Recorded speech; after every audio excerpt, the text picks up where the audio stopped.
Well look into this right now here. आप देख सकते हैं कि हमारे पास जो है ना गूगल क्लाउड का पूरा प्लेटफॉर्म चल रहा है। अच्छा, अगर आप नंबर ऑफ इंस्टेंसेस को देखेंगे ना, तो यहाँ पर हमारे पास 7 इंस्टेंसेस चल रही हैं और they are utilizing for different purposes. We are not going into the depth कि क्या चल रहा है उसमें और क्या मामला है, ठीक है। But right now the project is closing and what is the requirement of the client. Client ही चाह रहा है कि भाई ये तो आपने हमें रेप्लिका बना के दे दिया है कि हमने इसको जो है किसी दूसरे क्लाउड प्लेटफॉर्म पर चलाना है। बट फॉर क्योंकि उनका प्रोडक्शन का एनवायरनमेंट है और एंटरप्राइज लेवल के प्रोजेक्ट चल रहे हैं, बैक एंड पे जो है सारी की सारी उनकी कॉर्पोरेट की जो है ना डेटा रखा हुआ है यहाँ पर, तो वो चाह रहे हैं कि इसको अपने पास स्टोर कर लें and whenever they want to use their own infrastructure, के अपने इंफ्रास्ट्रक्चर के अंदर अपने डेटा सेंटर के अंदर उसको चला लें।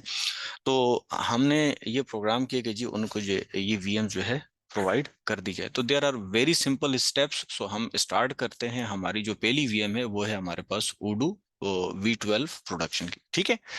अच्छा, हमने इसका नाम सेलेक्ट कर लिया है। जैसे ही आप इस वीएम पर क्लिक करेंगे ना, तो ये इसकी पूरी की पूरी डिटेल इंफॉर्मेशन लाके दे देगा। एज ए डॉक्यूमेंट पर्पस मैं ये रिकमेंड करूंगा कि आप ये इंफॉर्मेशन अपने पास रखें, ताकि जब कभी भी आपको ऑन प्रेमिस एनवायरनमेंट के अंदर इस मशीन को दोबारा से डेवलप करना हो, तो आपको ये पता होगा कि इसकी जो रिसोर्सेज थी, कंप्यूट की, मेमोरी की, स्टोरेज की, वट जो भी थी, वो सारी की सारी आपके पास मौजूद होंगी। या इन सच सर्कमस्टांसेस 2 साल के बाद क्लाइंट को ख्याल आता है कि जी इसको दोबारा से हमें गूगल क्लाउड पर चलाना है, तो आप इसको दोबारा ऊपर ले जाके वहां से दोबारा भी चला सकते हैं। So for the record purpose मैंने डॉक्यूमेंट तो प्रिपेयर कर लिया है, ठीक है। आप अगर करना चाहें इस तरीके से तो इसको मूव ऑन कर सकते हैं, ठीक है। अच्छा, इसमें ये चीज याद रखिएगा, there is no direct method. कोई डायरेक्ट मेथड नहीं है कि जिससे आप इस मशीन को जो है डायरेक्टली डाउनलोड कर सकें। ये चीज याद रखिएगा कि गूगल पर जो भी रखा हुआ है, जीसीपी क्लाउड के प्लेटफॉर्म पर जो भी चीज रखी हुई है, वो आपकी हार्ड डिस्क हो, वो आपके स्नैपशॉट्स हो, you need to create an image. ये उनका अपना एक फॉर्मेट है। पहले आप इमेज बनाएंगे, इमेज को अपनी बकेट के अंदर स्टोर करेंगे और स्टोर करके फिर आप वहां से उसको डाउनलोड करेंगे। So what we are going to do here, ठीक है जी। यहाँ पर आप देख रहे हैं ऊपर हमें ऑप्शन दे रहा है क्रिएट मशीन इमेज, ठीक है। यहाँ से भी आप क्रिएट करना चाहें तो पूरी मशीन का इमेज बन जाएगा। और आसान करना चाहते हैं, यहाँ से क्रिएट करेंगे ना तो कॉस्ट बढ़ेगी, क्योंकि वो मशीन की XYZ सारी की सारी रिपोजिटरी आपके पास लेके जाएगा। अच्छा, दूसरा बड़ा आसान सा मेथड है इसका। ये देखिएगा, यहाँ पर हमारे पास आ रही होगी डिस्क।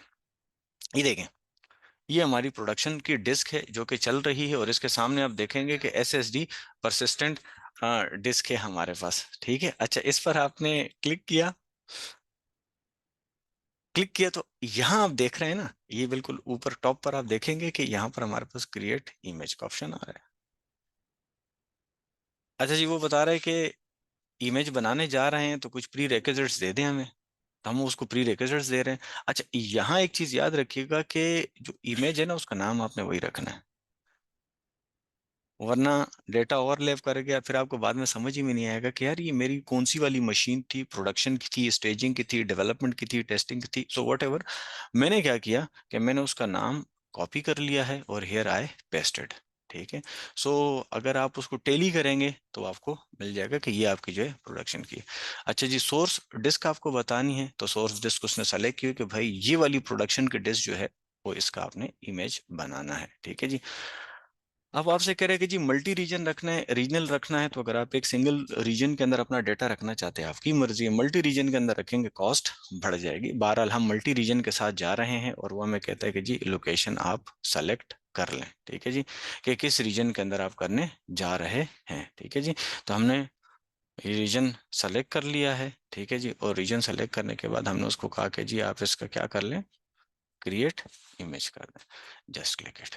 अब इसने इमेज बना देना है। जब इमेज बनेगा तो फिर नेक्स्ट उसमें हम देखेंगे कि हम किस तरीके से इसको अपने पास जो है इमेज की बकेट से उठाकर वापस लाते हैं, ठीक है जी।